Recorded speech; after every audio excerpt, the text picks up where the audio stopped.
Hello everyone, I'm so excited to welcome you to our video today. We have some wonderful stories to share, and I can't wait to dive into my experience with countryham. It's such a special ingredient, and I'm eager to engage with all of you about it.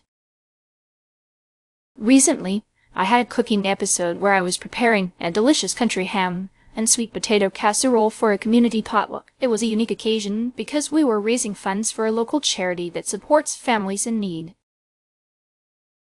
As I was getting everything ready, I realized there was a shortage of countryham, which was quite a surprise.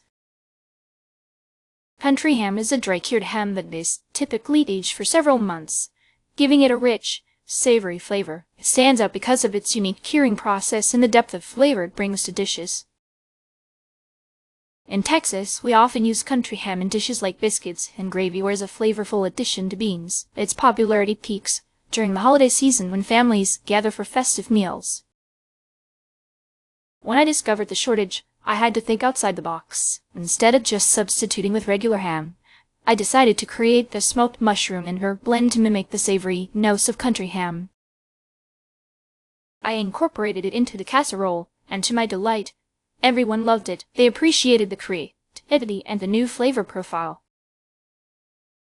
That sounds amazing, Jennifer. I love how you turned a challenge into an opportunity for creativity. What inspired you to use smoked mushroom as a substitute? Thank you, Emily. I'd always loved the umami flavor of mushrooms, and I thought they could bring a unique twist to the dish while still being hearty. I'm so impressed by your resourcefulness, Jennifer. How did your family react to the new dish? They were pleasantly surprised. They loved the flavors and even asked for the recipe, which was a huge compliment. I think it's wonderful that you found a way to keep the spirit of the dish alive. Did you have any other ideas in mind if the mushrooms hadn't worked out?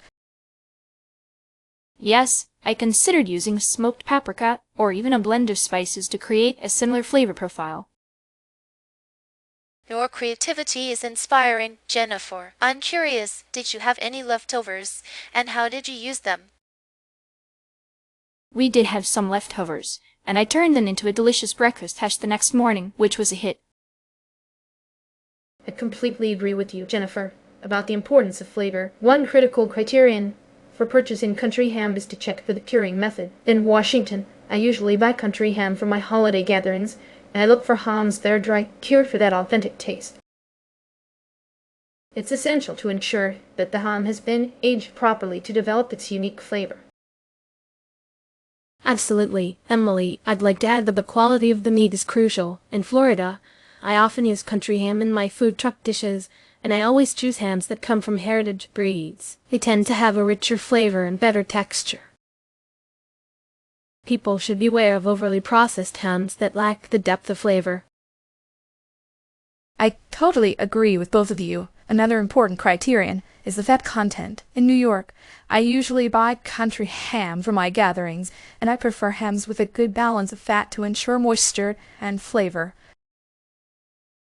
The fat adds richness to the dishes, and it's important to avoid hams that are too lean.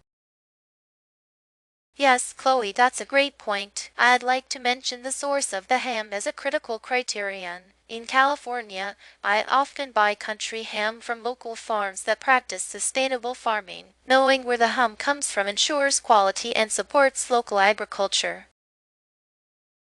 It's important to beware of hams that don't have clear sourcing information. I love all these insights. Each of you has highlighted such important aspects of purchasing countryham. It's clear that quality and sourcing are key to making the best dishes.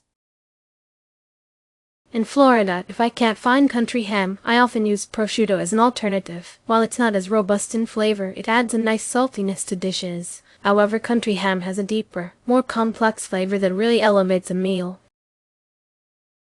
That's a great alternative, Maya. In New York, I sometimes use pancetta when countryham isn't available. Pancetta has a lovely richness, but it lacks the same smoky depth that countryham provides. I can relate to that. In Washington, I often turn to smoked bacon as an alternative. It adds a nice crunch and flavor, but it doesn't have the same aged quality that countryham does, which is what makes it so special. I appreciate those suggestions. In California, I sometimes use smoked turkey as an alternative. It's a leaner option, but it doesn't quite match the savory richness of country ham. Wow, what an inspiring discussion we've had today. We've covered so much about country ham, from its unique qualities to the alternatives we can use. Emily talked about the curing method, Myra emphasized the quality of the meat, Chloe highlighted the fat content, and Sarah discussed the importance of sourcing. I'm truly grateful for all your contributions and creative ideas. Thank you all for joining us today. It's been a pleasure sharing our thoughts on country ham. I encourage our viewers to try new ideas in their cooking and explore the wonderful world of flavors. Until next time, take care and happy cooking.